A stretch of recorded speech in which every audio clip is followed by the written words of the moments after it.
जी अपनी बेटी रीवा जी के साथ यहाँ पर आए हुए हैं और मैं चाहता हूँ कि आप अपने इस नए सिंगल के बारे में सबको बताएं सबसे पहले।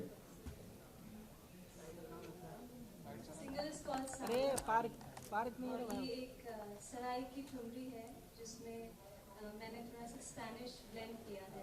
It's a very unusual track, so please listen to it and it is produced by Ustad Zakir Hussain and Michael मेनाट। और इसमें सैक्सोफोन द क्रिस पॉटर ने बजाया है, who is the world renowned saxophonist, and I am honoured to be working with such great people on this track. Sir आप क्या कहेंगे? मुझे लगता है कि कुछ कलाकार जो हैं वो जिंदगी भर इस मकाम के लिए काम करते हैं। उनका ये सपना होता है, ड्रीम होता है कि ऐसा कोई प्रोजेक्ट जिसको उस्ताद जाकिर हुसैन प्रोड्यूस करें, क्रिस पॉटर उस पर सैक्सोफोन बजाएं। तो मुझे लगता है कि रीवा की ये पिछले जन्मों का कुछ कर्म है कि वो उसकी शुरुआत ही जो है वो गुलजार साहब से और उस्ताद जाकिर हुसैन खान साहब से, और सबसे बड़ी बात कि लता दीदी ने अब इसको प्रेजेंट किया। पिछली 17 तारीख को हमने दीनानाथ मंगेशकर में उसका कॉन्सेप्ट किया। तो ये सबसे बड़ी, मुझे लगता है कि सबसे बड़ा अवार्ड अगर कोई है वो ग्रैमी या ऑस्कर, उससे भी बड़ा अवार्ड जो है वो दीदी के आशीर्वाद मिलना है। और दीदी ने इसमें वो पोटेंशियल देखा कि ये आज की कमर्शियल वर्ल्ड में भी ऐसा काम करना चाहती है कि उस्ताद सलामत अली खान साहब और उनकी ठुमरियों को लेकर के जो है वो काम करना चाहती है कि जिनको सुनने के लिए भी जो है वो जिगर चाहिए कि ऐसा गाना सुनने के लिए या डाइजेस्ट करने के लिए। गाना तो बहुत दूर की बात है, हम लोग भी बचपन से सुनते आए हैं, लेकिन कभी हिम्मत नहीं हुई उस गाने को गाने की या उसको उसका रेप्लिका करने की। लेकिन ये रीवा की एक अपनी, उसका एक अपना एक जुनून है, तो वो जुनून जो है वो ये यहाँ तक उसे ले आया है। और आपका आशीर्वाद सबका रहेगा तो और भी आगे इसी तरह बढ़ती रहेगी। यहाँ अभी आप कुछ सुनाने वाली हैं?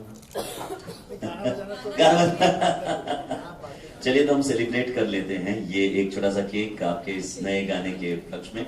So let's have the cake cutting. Congratulations, और इसी तरह आप कमाल कमाल के गाने बस हमें देते रहें। अरे भाई It's our pleasure, अरे ओ sir. भाई बैठना, It's our pleasure. आगे नहीं जाने का। वो लोग भी पीछे खड़े हैं ना।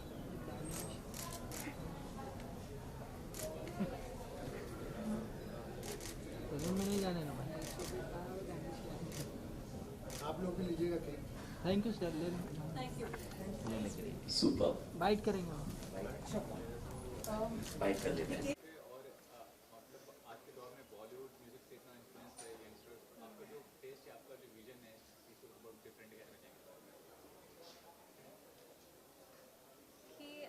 मैं उस्ताद सलामत अली खान साहब की बहुत बड़ी मतलब भक्त हूँ मैं कहूँगी, एंड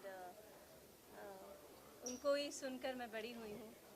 और I always wanted to try to उनके जैसा तो कोई नहीं गा सकता, पर सांवल जब मैंने सुना तो मेरे दिल को छू गया वो गाना, एंड आई वाज लाइक मुझे यही गाना है, एंड इसी को मुझे मैं कोशिश करूँगी कि मैं रेप्लिकेट कर सकूँ, and that's what I tried doing. और स्पेनिश इसीलिए क्योंकि we needed a hook line for the youth to connect with it, और थोड़ा सा मॉडर्न टच देने के लिए तो मैंने काफ़ी सारी चीज़ें ट्राई करी, इंग्लिश, हिंदी, फ्रेंच, बट कुछ उसके साथ जेल नहीं हो रहा था। So then finally I did something in Spanish, so it's very. हाँ, I open the act for him. That was amazing. I mean, just to open the show for Bryan Adams, it's like a dream come true, I would say. और मैंने अपना खुद का एक गाना गाया था, Crossing the Limits.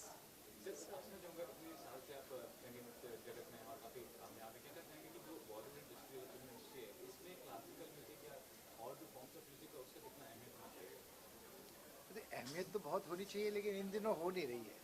देखिए, पुराने ज़माने में नौशाद साहब थे, रोशन साहब थे, सलीलदा थे या बर्मन साहब थे, इन्होंने शास्त्रीय संगीत को भी इतना अच्छे से इस्तेमाल किया है और जो रागों को लेकर के जो कंपोजिशन बनाई है कि वो वाकई में मतलब आज भी लोग वो वही सारी चीज़ें गाते हैं। आज के दौर में ये है कि म्यूज़िक अच्छा बन रहा है, लेकिन थोड़ा शास्त्रीय की तरफ जो है, क्योंकि ऐसी फिल्में नहीं बन रही। उस ज़माने में मुगले आज़म बनी, बैजू बावरा बनी और कई सारी ऐसी म्यूज़िकल फिल्में बनी, तो जिसमें इस तरह का म्यूज़िकल अभी भी आप देखें, संजय जी की फिल्में होती हैं, संजय बंसाली जी की फिल्में, उसमें अभी भी आपको वो फ्लेवर जो है थोड़ा सा क्लासिकल गानों का जो है वो रंग थोड़ा नज़र आता है। और हमारे इंडस्ट्री में काफ़ी सारे टैलेंटेड म्यूजिशियंस हैं जी। कॉपी करते हैं म्यूजिक को, वो कितना क्रिएटिव माइंड है, खुद का एक नेचुरल उनका creative- नहीं, कई बार क्या होता है कि बहुत सारा प्रेशर भी रहता है कि जब आपको एक फ़िल्म मिलती है तो आप ये देखते हैं कि भाई ये फ़िल्म किसी और के पास ना चली जाए। तो ये है कि अगर मेरे पास भी कोई डायरेक्टर आते कहता है कि जी मुझे ये गाने की हुक लाइन चाहिए, इसकी आगे आप बनाइए, तो या तो मुझे ज़रूरत नहीं है काम की तो मैं कह दूँ नहीं जी मैं तो ओरिजिनल काम करूँगा, वरना नहीं करूँगा, तो कोई दूसरा बैठा ही है वो कर लेगा। तो ये थोड़ी सी इनसिक्योरिटी की वजह से थोड़ा प्रेशर भी रहता है। और मुझे लगता है कि जो ओरिजिनल जो काम है उसकी तो एक लाइन ही होती है, लेकिन उसके अलावा जो गाना है वो भी पूरा क्रिएशन ही है। जैसे अभी वो आया था छोगाड़ा तारा, तो वो छोगाड़ा की वो एक लाइन वो हुक लाइन थी, अदरवाइज पूरा गाना जो है वो सचिन जिगर जी का उन्होंने बनाया ही था, तो बड़ा खूबसूरत बनाया था। कि भैया फिल्म का जो father mother both being successful in music industry, तो वो कितना हेल्प आउट आपको करता है, and how does your father guides you करने? He's been my first guru, और it's a blessing in disguise to be born in such a musical family. और पर at the same time pressure भी काफ़ी है, बिकॉज लोगों की expectations बहुत ही ज़्यादा हैं, and I try to live up to that, and I have to work double to please them. और obviously compromise is not a choice, that's not an option, so I have to, I just try to stay true to my roots, I would say, कि मैं मतलब overnight fame के लिए मैं कुछ भी मतलब गा कर एक दिन में फेमस हो जाऊँ, ये मेरा मानना नहीं है। मतलब I believe in working hard and learning different sorts of genres, और जितना आप सीखोगे उतना और आपको आगे काम आएगा। तो सीखना मैंने कभी बंद नहीं किया। सो मैंने पियानो भी सीखा है, कर्नाटक भी सीखा है, हिंदुस्तानी वोकल्स भी सीखे हैं, और अब भी सीख ही रही हूँ। सो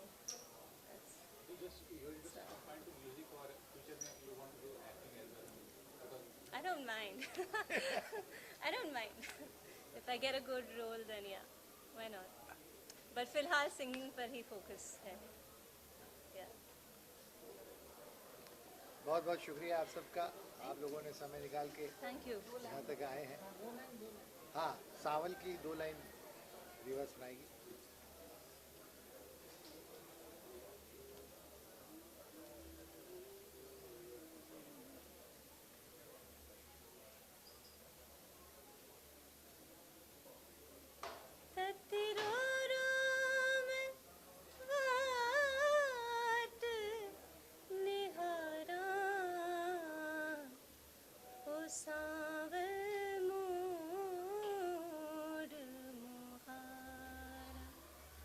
ये सावल ये सराय की ठुमरी है, और सिंध काफ़ी मतलब आज से करीब 200, 250, 300 साल पुरानी ठुमरी होगी, तो उसको लेकर के ये बड़ा खूबसूरत, और ऑलरेडी आप लोगों की दुआओं से 2 मिलियन के ऊपर व्यूज़ हो गए हैं। अभी 17 तारीख को रिलीज़ हुआ है, और आप लोग थोड़ा सा प्रमोट और करेंगे तो जो है वो नई जनरेशन में भी जो है इस तरह का एक जुस्सा जिसे कहते हैं, कि एक जो जज्बा है कि शॉर्टकट इन दिनों लोग ज़्यादा ढूंढते हैं सक्सेस के लिए। मुझे लगता है कि जो भी फाइन आर्ट्स है उसमें कोई शॉर्टकट नहीं होना चाहिए, वो एक प्रोसेस है यूं ही घूमते रहने का मज़ा ही कुछ और, ऐसी लज्जत ना पहुंचने में ना रह जाने में। तो आप डेस्टिनेशन पे पहुंच जाएं, उसके बाद क्या है, उसके बाद वहाँ से डाउन ही है, तो मज़ा ही जर्नी का है। हम लोग आज भी बाजा उठा करके सफ़र करते हैं, गाड़ी में जाते हैं, ट्रेन में जाते हैं, बैलगाड़ियों में जाते हैं, और गांव-गांव में जाके प्रोग्राम करते हैं। मज़ा उसी का है कि रोज़ कुछ ना कुछ नया सीखने मिलता है, वहाँ के लोगों से मिल के, वहाँ के कल्चर को जान के, तो इतना सीखना है। इसीलिए इसको संगीत को महासागर कहा गया है, कि एक मौज आती है वो चली जाती है, उसके बाद दूसरी मौज आती है वो नहीं है, फिर तीसरी नहीं है, तो हर वक्त वो नयापन जो है वो आते रहता है। तो संगीत में भी ऐसा ही है कि ये नयापन जो है आते